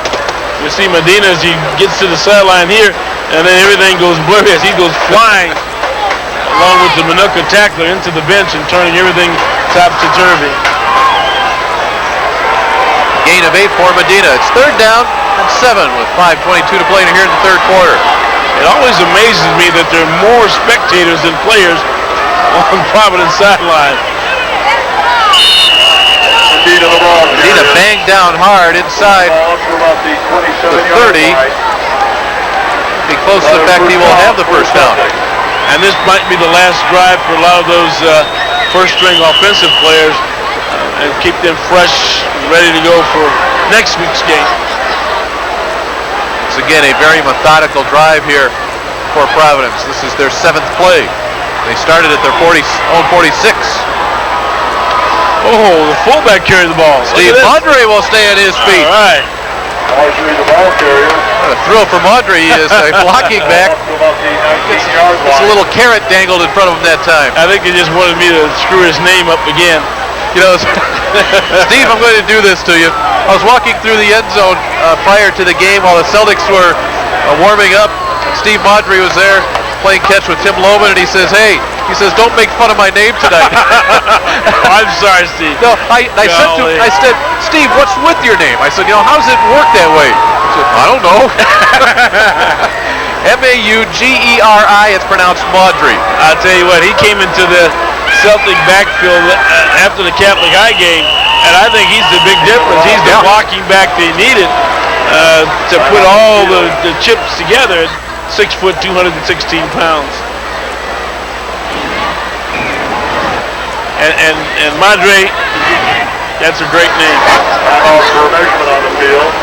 They'll have to bring the chains over to measure this one, and that gives us a chance to remind you our playoff coverage is not through here on Channel 3, not by any means. Tomorrow night, actually let's say Saturday night, depending on when you're watching this game. Saturday night live starting at 5:30, the pregame show in advance of the 6 o'clock kickoff of Lincoln Way versus Palatine. A pair of 12-0 teams hooking it up just down the road at Lincoln Way High School. That projects to be an outstanding ball game. We invite you to join us live right there in the comfort of your living rooms. 5:30 Saturday evening. Lincoln Way, Palatine the winner, downstate to play for the 6A title. All the ingredients are there, you know. Great coach retiring, Petraka. Cancer, great runner in Palatine. First down for the Celtics. Holy smokes. Dina made about 6 yards there just by waiting and dancing. And he's on the good part of the field. They haven't ran that way all day. So you can see maybe they'll be left-handed during this last series. Providence using up some clock on this drive. I'll tell you what, the Minooka people believe in the Indians because they're there. Again, I like to say congratulations to Minooka because everybody is here. Said pop in motion. I think that's the first time we've seen that here tonight. Fullback Madre's got it again. He's inside the 10, down to about the 6-yard line. Boy, a huge crowd here tonight. We were talking about it earlier. This may be the biggest crowd we've ever seen here in this field. They are lined up on the hill here behind us. They get a chance to see Steve Mondre for a little carry. And he's saying one more slip there, and I might have gone all the way. These runs are for the scouting report. Just give the guys something to think about, so they have to work a little harder next week. They say, well, no, they got the fullback to take the ball also. Next week it would either be Normal or Metamora.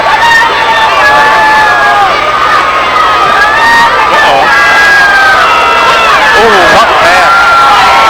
And a flag. Kevin Caruso, the coverage. Well, I tell you what, he sold himself out again. That was another two-step drop with their favorite play, the out pass. And it's hard to defend because you've got to play him on the inside shoulder. You see the quick play on watch. Again, he comes right through the receiver. And they called interference on that. I thought it was a great defensive play. Close. And the official said, you're not out there.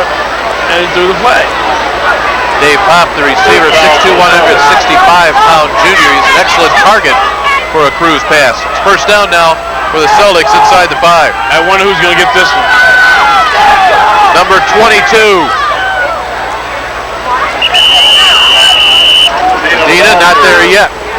Yes, he is. Oh, took him a while, but Medina will get credit for his third touchdown of the night. They had to pick the mud up to see if that was on the line.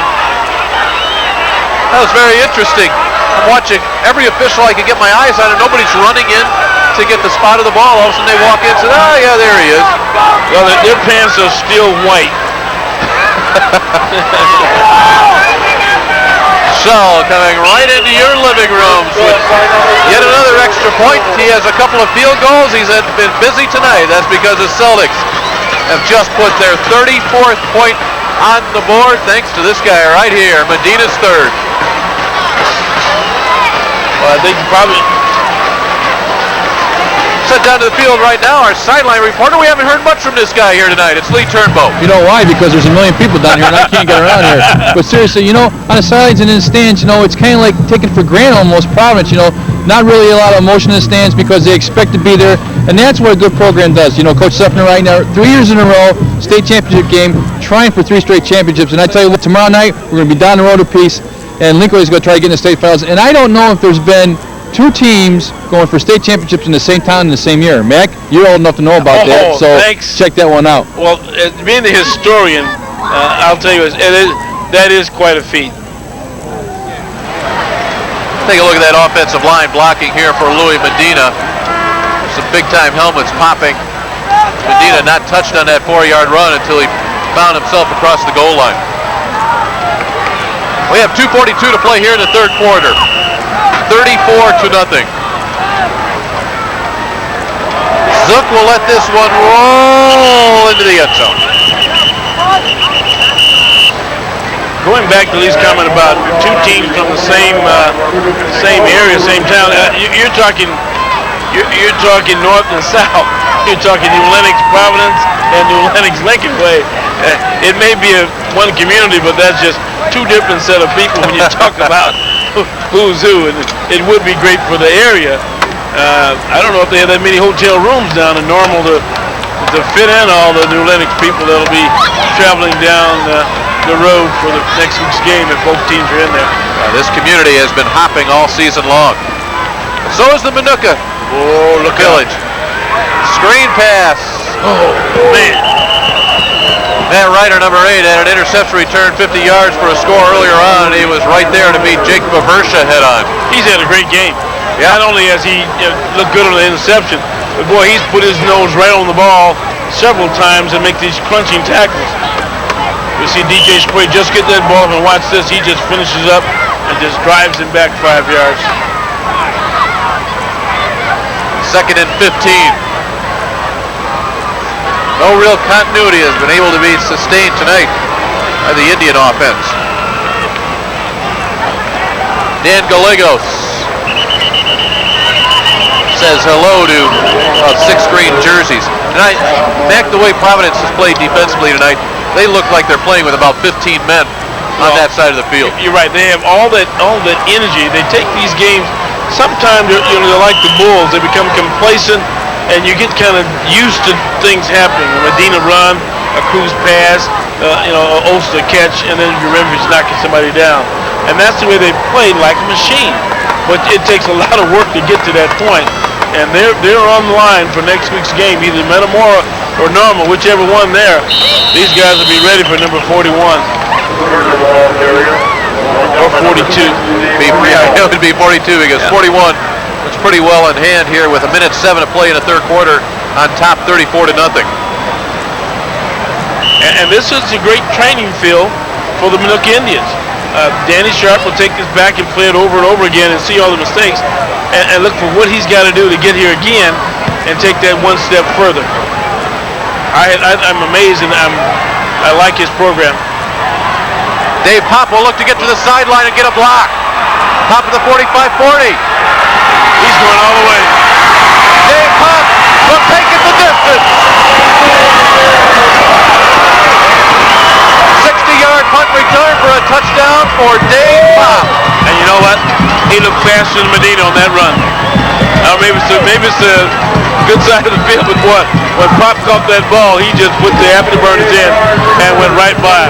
Again, might be laziness on the Minooka part. Watch, he catches the ball. There's some excellent blocks set up for this wall, and he stops in jitterbugs a little bit there, makes one man miss, and watch him. We'll see after the kick. Oh, block kick.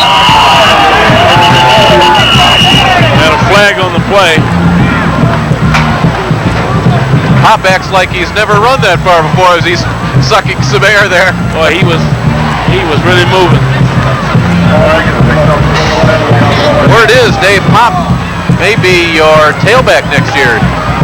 Stepping in for Medina. Now, he'll be a big one.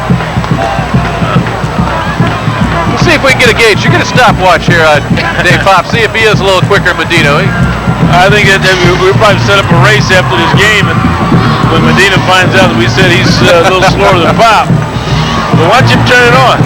He's got a nice stride. He just outdistanced this man on the corner.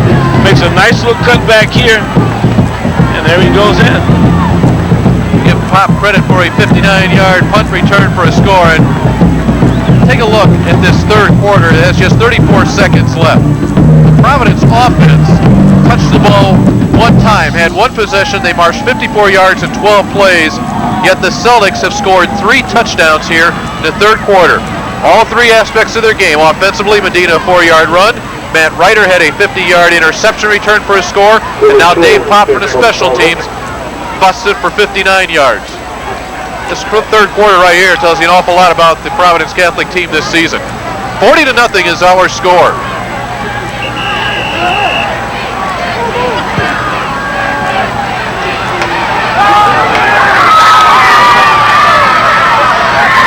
Indians have had success on the returns tonight, and they'll be out at midfield. Safety man is Billy Shull, and he said, hey, nobody's taking a kickoff back on me. I think Matty Zettner said, hey, Joe, hit him a little lower, would you? Wow, he did a good job of knocking, but watch the run. He just turns it on. He's just going south. He says, here I am. You do your best. Watch this coming out of your right hand. Ooh, bang. Ryan Kerner, the return, about 40 yards.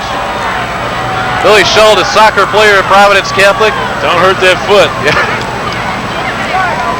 It's the boot again. Sprayed, not much there. You know, this Urimovich young man, he's like you don't hear anything about him, and all of a sudden you look up, there's 52. Matt Ryder again has had the big game today, but this steady you. I mean, he's right there. He will take his team to the sidelines, and when they reach it, they will look at the scoreboard to the west end of this field, and they will see 40 points on the Providence side and a big old goose egg for Minooka. We have played through 3 in the 4A semifinals, and the Celtics all over the Indians.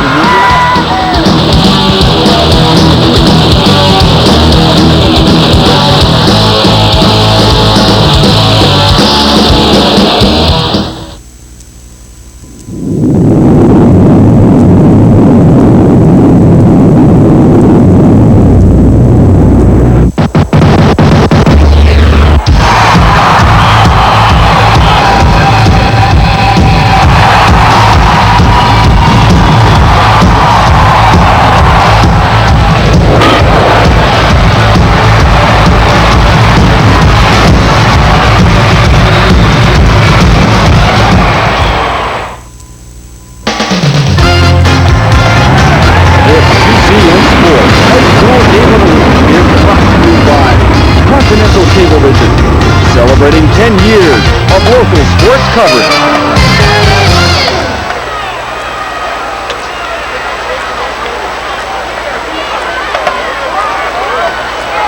Now 40-0. At the end of 3 quarters, we open up the 4th quarter. Count them. 1, 2, 3, 4, 5, 6, 7 people in on the stop. Jason Boersma never had a chance. Jason Boersma. Let's get that right. It's Adam Boersma. Well, I think they must do this in practice all the time. You can't run the ball unless 8 guys bring you down, because it just seems like there's green jersey after green jersey surrounding those. Well, there used to be white jerseys that Minooka wore in this game.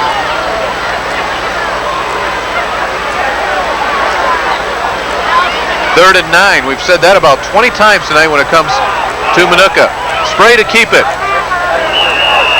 Get about 3 to the 45-yard line. Defensively for Providence, you know, the thing that we probably don't think about enough, defense was going to be a question mark this season for Providence.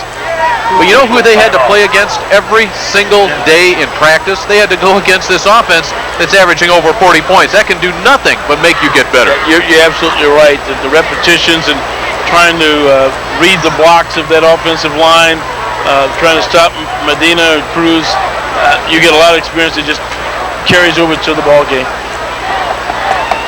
We look at the numbers defensively for Providence, averaging only allowing 11.8 points per game, and that's after playing through a rugged Catholic Metropolitan League schedule. Minooka, on the other hand, I think those numbers will be a little bit inflated. Recall Providence had 257 yards at the end of the first half. Now here in the second half, it really wasn't much at all. Providence just 54 yards in offense because they didn't have the ball that much. Their defense scored once, so did special teams. We have 11:06 to play here in the third quarter. An injured player down to the field. We'll take a break. Channel 3's coverage of the 4A state playoffs continues.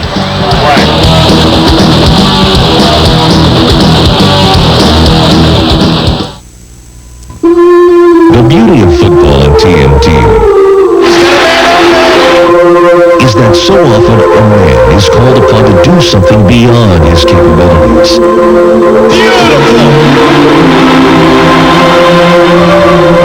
And he does it.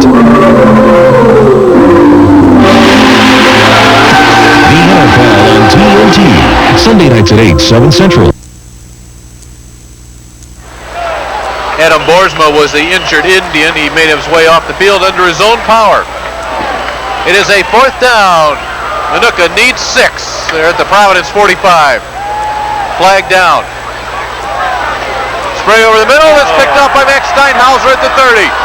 Steinhauser has a wall of blockers ahead of him. And DJ Spray will meet up with Max Steinhauser. Oh, boy, there's getting all the action out in the field. Coach Sharp is running out there again to get his players out. That was a late hit, and there's another flag going up on that. And I think some ball players will be thrown out of the ball game on this one. Great run by the tip drill, and we see the interception, and he's really, Steinhauser is really running down the field, and here comes DJ Spray again, where he's making more tackles back there. And then there's a little extracurricular action after that play was blown dead.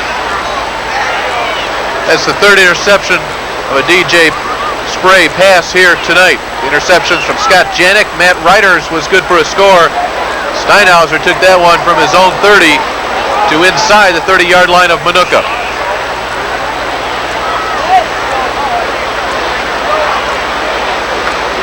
Officials will try to determine the spot of this ball. A lonely yellow flag sitting out near midfield. I always wonder about that. When the officials throw flags and then something else happens at the other end of the field, do they feel that they don't have that flag in their pocket? Robert Cruz this season looking to add to those touchdown pass totals. No touchdown passes tonight for Robert. Let's take a look here.